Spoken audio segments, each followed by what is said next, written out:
네, 안녕하세요. 애널리스트 박종대입니다. 네, 오늘은 훌륭한 애널리스트가 되기 위한 덕목 세 번째 시간으로 사람에 대한 측은지심이라는 제목으로 말씀을 드리겠습니다. 지난 월요일에 저희 회사 리서치센터 3년차 RA들의 종목 발표가 있었습니다.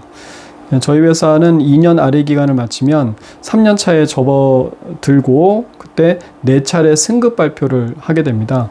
그래서 그때 합격을 하면 이제 비로소 자기 이름으로 리포트를 쓸 수 있는 주니어 애널리스트가 됩니다.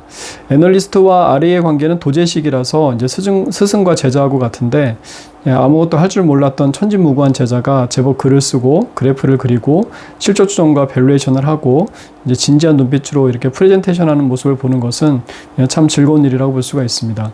맹자가 군자 삼락이라는 말을 했죠. 군자의 세 가지 즐거움이라는 뜻인데 첫 번째는 부모가 다 살아계시고 형제가 무탈한 것, 무고한 것. 그리고 둘째는 하늘을 우러러 한 점 부끄러움이 없는 것. 그리고 세 번째는 천하의 영재를 얻어서 교육하는 것이라고 했습니다.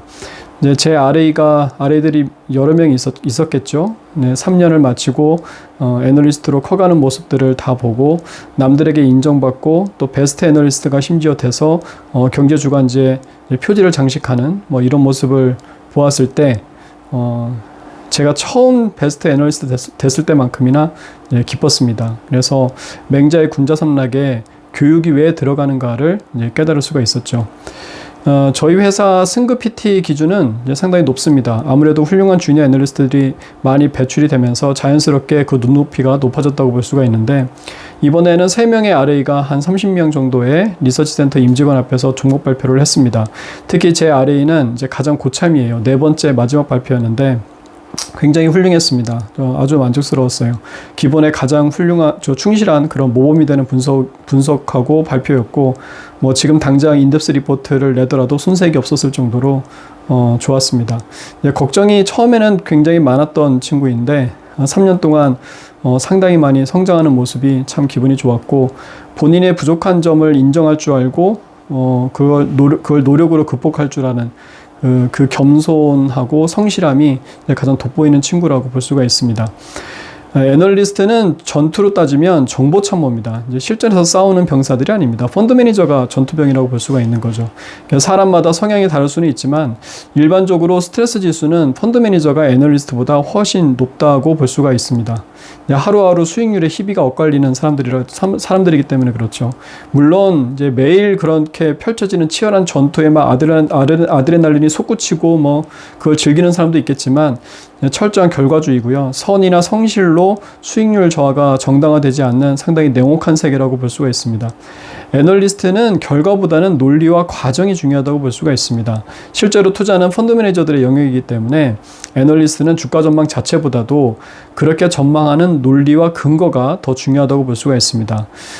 펀드 매니저들도 그걸 듣고 싶어 하는 거죠. 그래서 애널리스트는 주가에 영향을 미칠 수 있는 모든 요소를 찾아내고 그 요소들의 상관관계와 인과관계를 분석을 합니다. 뉴스, 매크로 또는 산업지표, 실적발표, 경영진의 교체, 정부정책 변화 이런 것들을 다 포함한다고 볼 수가 있습니다. 그러니까 예를 들어서 지금이 코로나19 상황이니까 코로나19 사태가 완화된다면 이제 유통 같은 경우에는 편의점과 백화점 업체들 주가가 좋을 것이다. 왜냐하면 점포, 고객, 트래픽에 영향을 가장 많이 받는 업종이기 때문이다 라고 이제 분석을 했을 때 여기서 펀드 매니저들이 주목하는 문구는 편의점, 백화점 업체들의 주가가 좋을 것이다 라는 결론이 아닙니다. 그게 아니라 점포, 오프라인 점포, 고객 트래픽에 영향을 가장 많이 받는 업종이기 때문이다 라는 이 근거라고 볼 수가 있습니다. 펀드 매니저들은 코로나19 사태가 완화될 경우에 가장 수혜받는 업종과 종목이 뭘까를 궁금해 한 것이기 때문에 그렇죠. 그래서 애널리스트의 경우에는 편의점, 백화점 업체들 주가가 떨어진 것 그 자체로는 욕먹지 않습니다. 만일 코로나19가 재확산되면서 주가가 하락했다. 그러면은 문제가 없는 거죠. 왜냐하면 그 기본적인 전제 조건이 달라졌기 때문이죠. 하지만 코로나19가 완화됐는데 백화점 주가가 오르지 않아요. 그러면은 문제가 좀 심각해지죠. 상당히 곤란해집니다. 이런 잘못된 분석하고 예측이 두세 차례 반복되면 아무도 찾지 않는 그런 이제 처량하고 외로운 애널리스트가 되고 자연스럽게 도태가 됩니다. 그래서 흔히 애널리스트는 이제 체력 관리가 중요하고 펀드 매니저는 멘탈 관리가 중요하다라고 말을 하죠. 애널리스트는 언제든지 이슈가 있을 때 즉시 적절한 근거를 갖고 리포트를 쓸 수 있도록 만반의 준비가 돼 있어야 됩니다. 언제든지 펀드 매니저들의 질문에 답할 수 있도록 미리 분석이 돼 있어야 하고요. 그래서 절대적인 노동 강도가 세다고 볼 수가 있습니다. 펀드 매니저는 아무리 분석이 논리적이어도 주가가 틀리고 수익률이 좋지 않으면 비효율적이라고 욕을 먹습니다. 아무리 빈둥빈둥하고 하는 것이 없어도 수익률만 좋으면 투자 감각이 좋다고 이제 칭찬을 받습니다. 열심히 한다고 수익률이 반드시 좋은 건 아니기 때문에 이제 곧잘 게을러지기도 하고요. 노력해봐도 수익률이 안 좋은 경우가 허다하기 때문에 좌절하기도 합니다. 하지만 또 길게 보면 이게 운으로만 투자했던 사람들은 오래가지 못했고요. 결국에 항상 분석과 노력을 게을리하지 않았던 그런 사람들이 시장이 끝까지 남아서 운영본부장까지 오르고 그럽니다.